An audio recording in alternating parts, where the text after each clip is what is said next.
भगवान शिव तुरंत और तत्काल प्रसन्न होने वाले देवता हैं, इसलिए उन्हें आशुतोष कहा जाता है। आइए जानते हैं कि भगवान शिव को प्रिय 11 ऐसी सामग्री जो अर्पित करने से भोलेनाथ हर कामना पूरी करते हैं। यह सामग्री है जल, बिल्वपत्र, आंकड़ा, धतूरा, भांग, कपूर, दूध, चावल, चंदन, भस्म और रुद्राक्ष। शिव पुराण में कहा गया है कि भगवान शिव ही स्वयं जल हैं। शिव पर जल चढ़ाने का महत्व भी समुद्र मंथन की कथा से जुड़ा है। अग्नि के समान विष पीने के बाद शिव का कंठ एकदम नीला पड़ गया था। विष की गर्मी को शांत करके शिव को शीतलता प्रदान करने के लिए समस्त देवी देवताओं ने उन्हें जल अर्पित किया। इसलिए शिव पूजा में जल का विशेष महत्व है। भगवान के 3 नेत्रों का प्रतीक है बिल्वपत्र, अतः 3 पत्तियों वाला बिल्वपत्र शिव जी को अत्यंत प्रिय है। प्रभु आशुतोष के पूजन में अभिषेक व बिल्वपत्र का प्रथम स्थान है। ऋषियों ने कहा है कि बिल्वपत्र भोले भंडारी को चढ़ाना 1 करोड़ कन्याओं के कन्यादान का फल एक समान है। भगवान के तीनों नेत्रों का प्रतीक है बेलपत्र। आंकड़ा, शास्त्रों के मुताबिक शिव पूजा में 1 आंकड़े का फूल चढ़ाना सोने के दान के बराबर फल देता है। धतूरा, धार्मिक दृष्टि से इसका कारण देवी भागवत पुराण में बताया गया है। इस पुराण के अनुसार शिव जी ने जब सागर मंथन से निकले हलाहल विष को पी लिया तब वह व्याकुल होने लगे।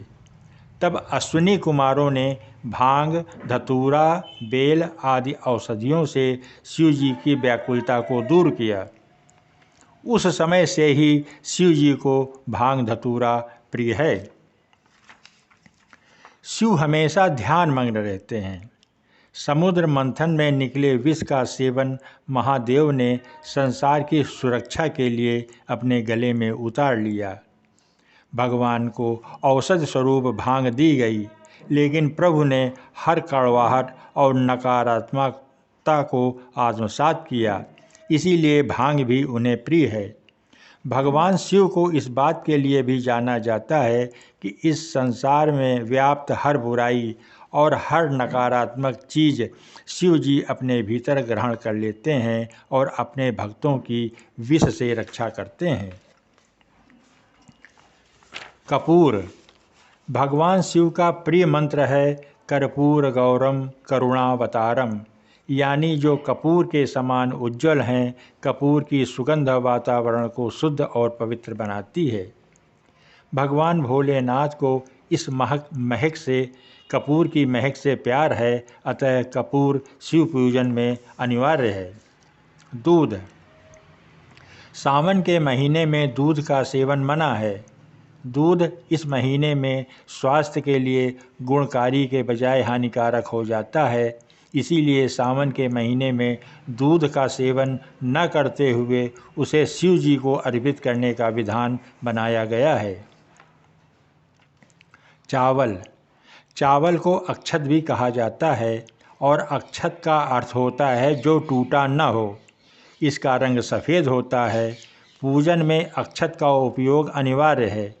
किसी भी पूजन के समय गुलाल, हल्दी, अबीर और कुमकुम अर्पित करने के बाद अक्षत चढ़ाए जाते हैं।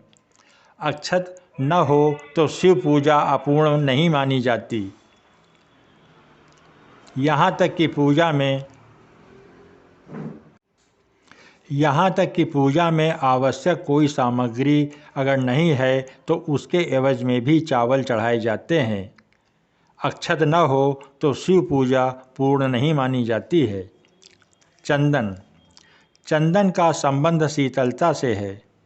भगवान शिव मस्तक पर चंदन का त्रिपुंड लगाते हैं।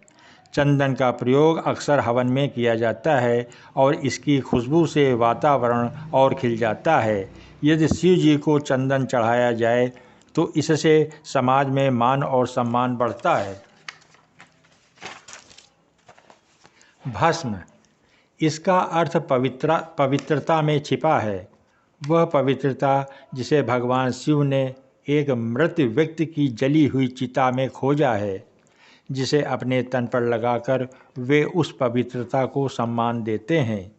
कहते हैं शरीर पर भस्म लगाकर भगवान शिव खुद को मृत आत्मा से जोड़ते हैं। उनके अनुसार मरने के बाद मृत व्यक्ति को जलाने के पश्चात बची हुई राख में उसके जीवन का कोई कण शेष नहीं रहता। न उसके दुख, न सुख, न कोई बुराई और न ही कोई अच्छाई बचती है। इसलिए वह राख पवित्र है, उसमें किसी प्रकार का गुण अवगुण नहीं है।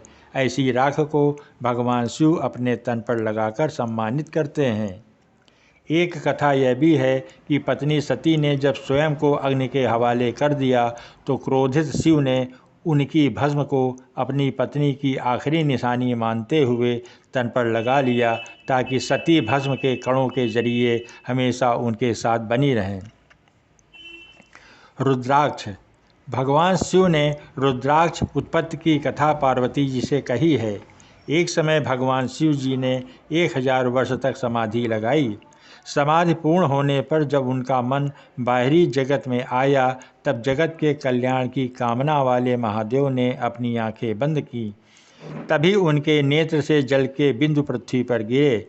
उन्हीं से रुद्राक्ष के वृक्ष उत्पन्न हुए और वे शिव की इच्छा से भक्तों के हित के लिए समग्र देश में फैल गए।